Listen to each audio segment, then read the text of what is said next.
Hello, ladies and gentlemen, and welcome to another episode of Raw Politics. Today, I want to tell you how I believe Uhuru Kenyatta tricked Rigathi Gachagua.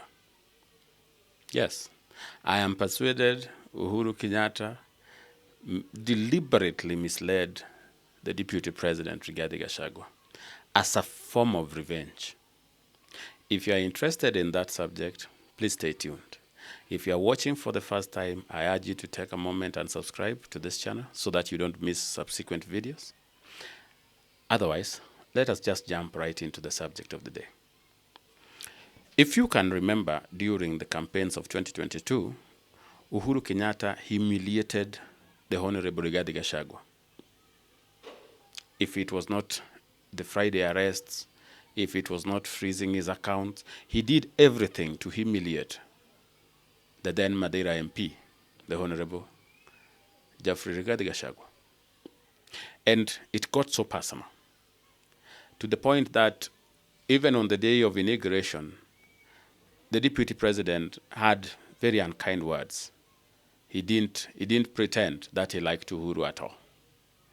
And to make things even worse, the deputy president, once he was in office, decided to to cut down Uhuru's remnants in Mount Kenya.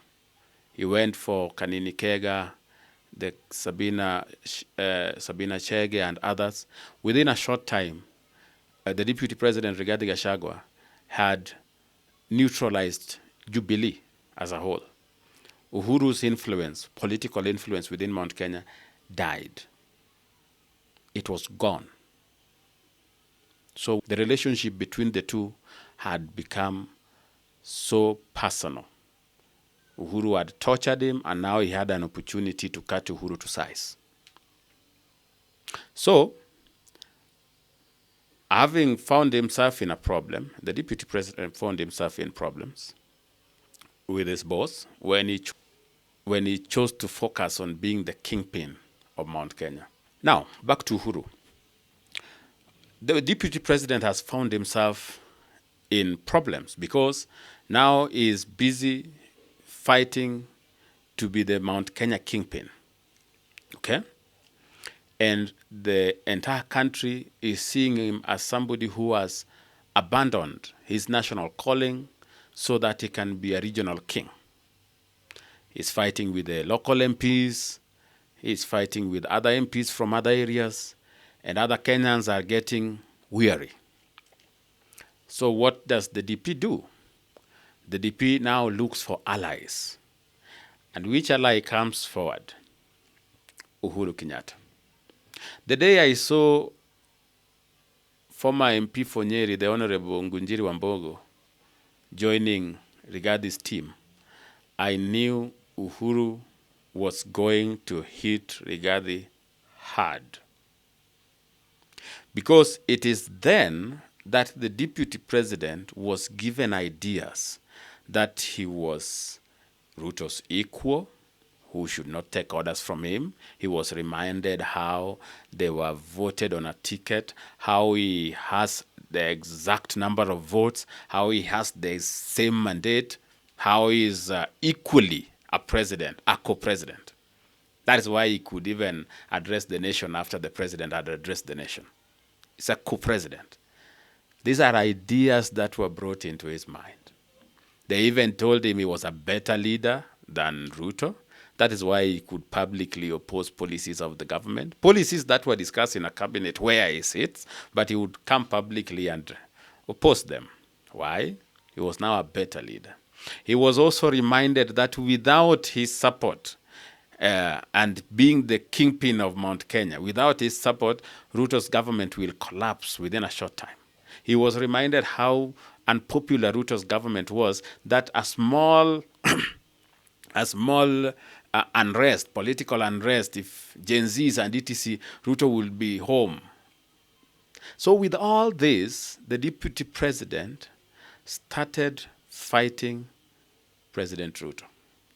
Remember, President Ruto is the person who defeated a combined force of Uhuru Kenyatta, head of state with state machineries, and Raila Odinga, who has been vying for 4 terms. 4 times, who had vied 4 times, who knew the political landscape, who is a political genius in his own way. And Ruto still defeated them. That is the person Uhuru pit Rigathi against. And he gave Rigathi the confidence that you can defeat this man. This is a done case. We will help you. The media is here to amplify everything you want. We will help you to bring down this guy. It's just a matter of time. We can even overthrow him, by the way, if you want to. And so I think our deputy bought into all this. Because if you want to know that Uhuru Kenyatta was playing Deputy President Rigathi Gachagua, there are people. There's a day the Deputy President was doing an interview and he said he's being fought because he's fighting for Uhuru Kenyatta. And Jeremiah Kioni just read a press statement saying Uhuru Kenyatta is not interested in all this. Can you imagine that? Yes. The Deputy President was explaining how all these things, he's being persecuted because of his association with Uhuru Kenyatta and fighting for Uhuru Kenyatta, even calling Uhuru Kenyatta is our king. Not even a single day have you heard anything from Uhuru Kenyatta. And whenever his allies, Jeremiah Kioni at Jubilee speak, they say Uhuru Kenyatta is not interested and not involved. And to make matters interesting, the bloggers, the Uhuru bloggers who were with Rigiji, who were praising him, Baba Boys, and inciting him against Ruto, today they are not with him. He's been left alone. So I think for Uhuru, this was a moment to revenge. If he tortured Rigathi Gachagua during the campaigns, when Rigathi Gachagua got the opportunity, he paid back.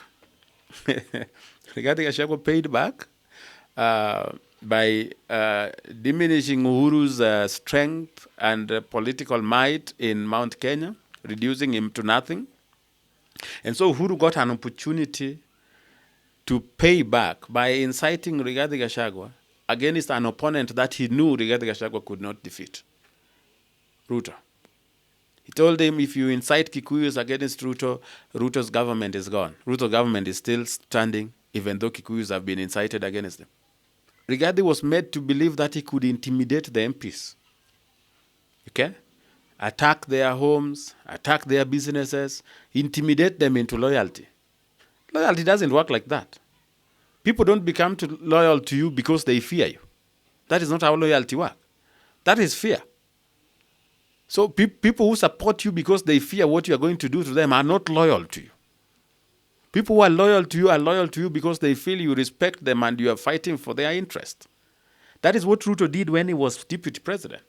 He had the loyalty of MPs because he was kind to them and he treated them with respect. Even those in Rift Valley who disagreed with him, there is no single day you saw goons going to attack Keter's home. No. Never. Or Gideon Moi's home. No. Never. Why? Because you don't get loyalty by intimidating people, by fighting leaders. But somehow the DP was made to think that that is how you do it. You send intimidating text, you go and you incite people in the constituency, you promise them that nyinyi wote mtaenda nyumbani, I know the ground, you will never be re-elected, if you don't toe my line, you are gone. So people say, okay, so what? Let me be a one-term person, but I'm going to deal with it. And so the deputy president finds himself in a situation where now he has to apologize to members of parliament, he has to beg the president for forgiveness, and has to do all this. Yet, initially, he had been made to feel so invincible, so untouchable, and with the protection of Uhuru Kenyatta, that you could not even, he was made to believe Ruto is a nobody. He can fight Ruto the way he wants, and there is nothing that will happen. So, ladies and gentlemen, I think Uhuru Kenyatta has gotten his revenge.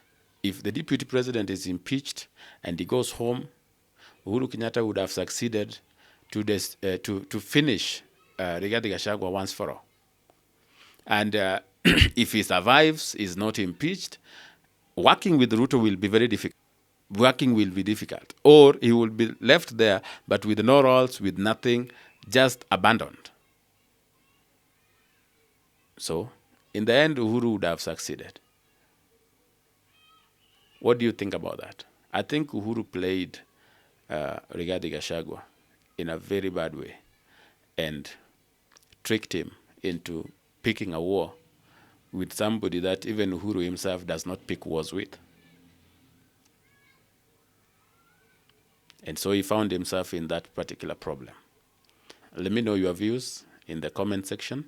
If you have not subscribed, please take a moment, subscribe to this channel. And also, don't forget to share this with your friends. See you in the next video.